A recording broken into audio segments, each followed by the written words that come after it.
Hey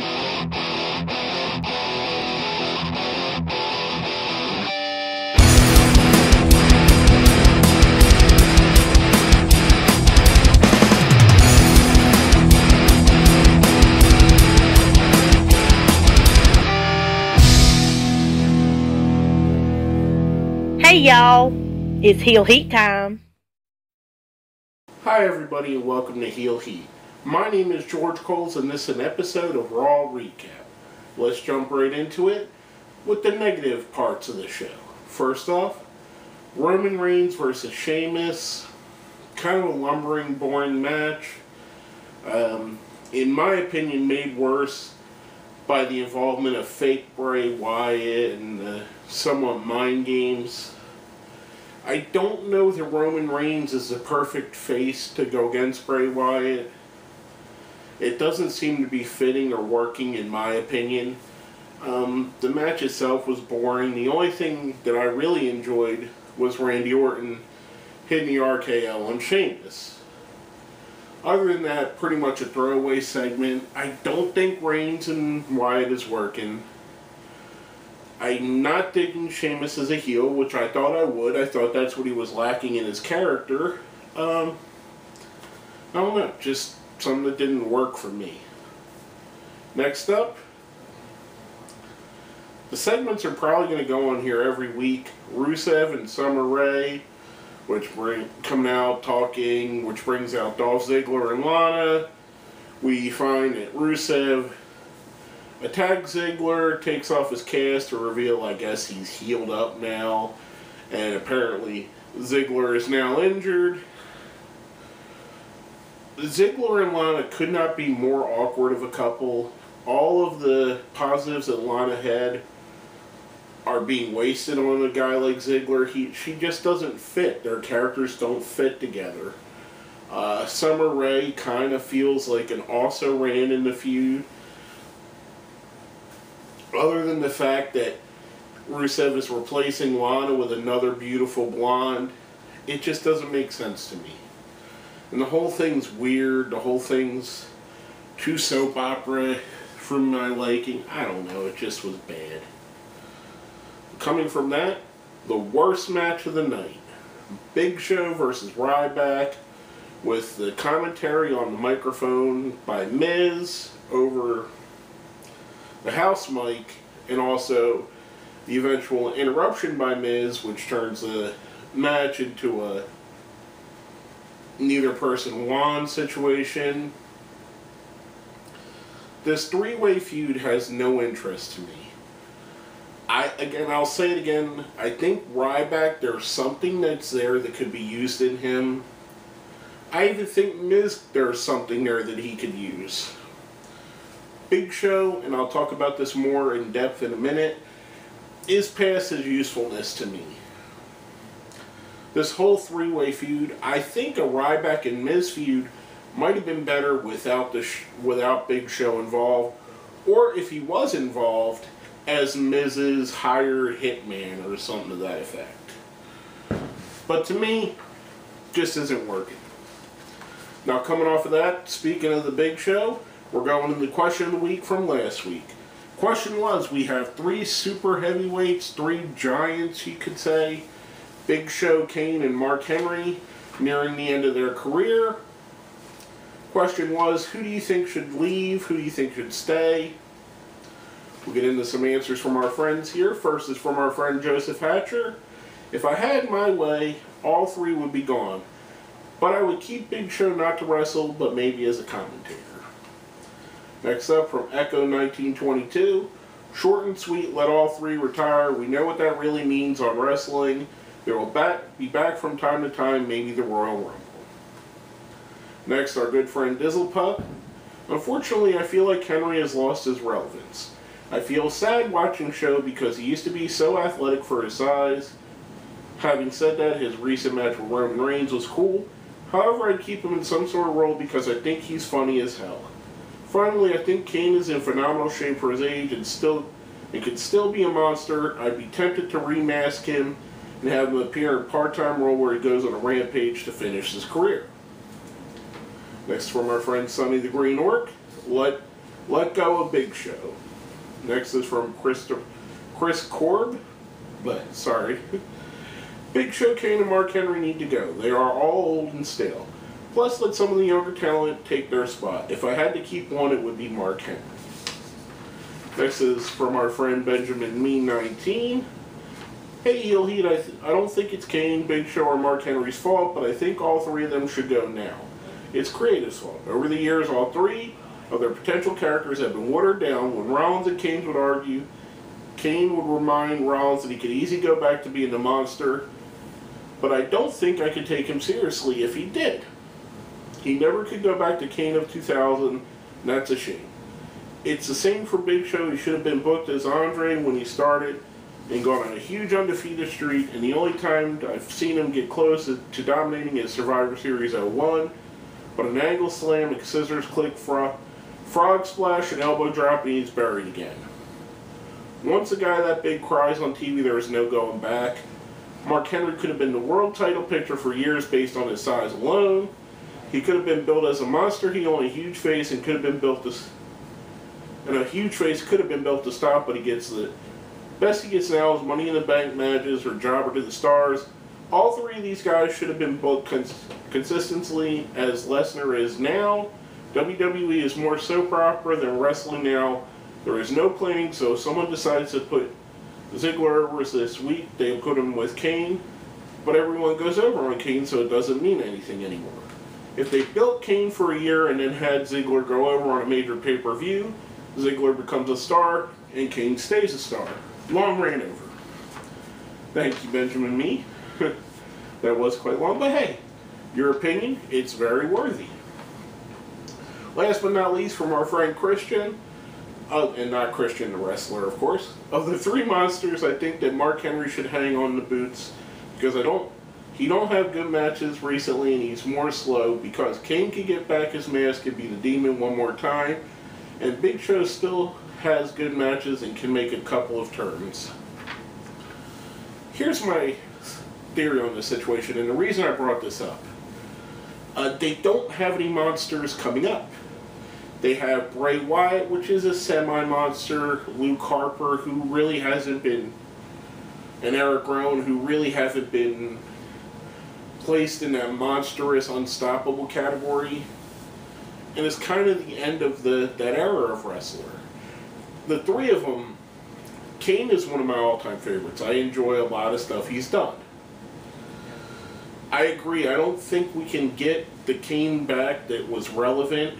I think Kane wrestling in slacks has done more to damage him than Isaac Yankem ever did, than Katie Vick ever did, than any of the silly stuff they tried to do with him ever did.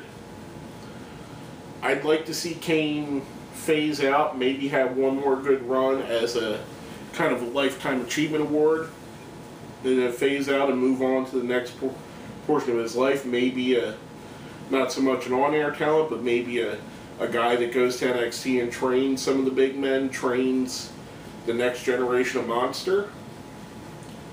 Big Show, they took a phenomenal athlete with enormous size and a great look, and between making him go face and heel so many times, I think someone on Reddit put up the last time he turned, it was the 23rd time he turned in just his WWE career. They've made Show consistently irrelevant. He doesn't win big matches, he doesn't get close to the title, he's in title matches, but no one ever believes he'll win. They've squandered what could have been, like a couple of you guys said, the new Andre the Giant, and made him just another guy. Mark Henry, unfortunately, I believe, is too injury prone. He comes back for a month, he disappears for 3. He comes back for 4 months, disappears for 2. I don't think you can build consistently with a guy that you can't trust in the ring. So unfortunately, I think all 3 should go. I think Kane should stay on as an agent, a booker, part of the booking committee, you know, a trainer. Maybe even Big Show is part of that. Mark Henry as well. Maybe Mark Henry goes to the developmental, to the performance center and heads up their lifting or their weightlifting department. Who knows? Just my opinion, I think all three of them are done or toast as an on-air talent. Now, coming off of that, our question of the week for this week. Who do you think the most underrated superstar on the WWE roster is? Let us know what you think. Hit us up on Facebook. Hit us up on Twitter. Put it down where? Down there in the comments. And make sure you hit like and share as well. Spread the word of Heel Heat out there for everybody. Now, coming off of that, we're going to roll into the positives. First thing up, we have Seth Rollins and J&J Security walked in the ring with axe handles, calling out Brock Lesnar. Brock comes out. They had the Cadillac that was given to J&J on the stage all night. Brock goes towards the ring. You see him back off. Paul Heyman brings out a box with some axes, some fire extinguishers. Brock takes an axe and destroys the Cadillac. This is the kind of fun and interesting stuff that made the Ruthless Aggression and Attitude Era work so well. Stuff like this, it was entertaining. Brock looked like the old Rampage game for Nintendo and arcades, if you're old enough to remember, where you would pick a monster like it was Godzilla, King Kong, and I forget what the other one was. But there were these big monsters, and they weren't really Godzilla and King Kong, but they looked like them. You had them, and the goal was you took your monster and destroyed a city. That's kind of what Brock reminded me of. I thought it was fun. I thought it was a nice little segment. I thought it was a way for Brock to get his revenge and show how bad of a dominant monster he is. Now, coming off of that, our next positive, we have New Day versus the Lucha Dragons. Two of the teams they're keeping up with the relevance and re-energizing the tag division, which is kind of strong right now. You got these two teams, you got the primetime players, you got Kid and Cesaro. Unfortunately, Kid got injured, but when he comes back, I'm sure he'll be back right into it. So you got some good teams out there. This was a good match, fun match. I enjoyed the primetime players on commentary. I like New Day winning. I think they're fantastic together. I like where this is going. I like the building of the tag division, the way it's starting to build. Coming from that, we're going to go into our promo of the night. And of course, like most nights when Paul Heyman's on the show, Paul Heyman and Brock Lesnar to start the show, basically saying they're there to destroy Seth Rollins, explain why. Paul Heyman giving a face promo, which was really weird for him to do, different for what he does, but still found a way to control the crowd and make the crowd eat out of the palm of his hands. Coming from that, we're going to go to our match of the night. I think this one's pretty obvious. The John Cena US Challenge, which has been fantastic. The people that I brought in and came in and done the challenge they've stepped up the intensity and the level of the match. For the second week in a row, we get Cena versus Cesaro with a little bit of a tease for Owens versus Cena, which they keep holding off on. This time, Owens doesn't interfere in the match. They go on to put on an excellent match. Cena versus Cesaro steals the night. John Cena and Cesaro together did magic for the second week in a row. Just a fantastic match. A fantastic main event. Cesaro looked like he belonged in the ring with John Cena, and he looked like he belonged in the feud with Cena and Owens. He looked like an upper echelon talent, and they delivered like they were both that way. Cena picks up the win after a very hard-fought battle that's seen a lot of close finishes, a lot of counters, a lot of just different and fun interaction between the two. Then afterwards we have Owens try to attack Cena, who thwarts his attack. Owens goes off. Cena ends the show looking strong. I thought it was great, the promo beforehand, the Owens interaction, the Cesaro coming out. What a great match. What a great way for Cesaro to be given an opportunity take that opportunity and prove that he belongs. Now, where they go with this from here, who knows?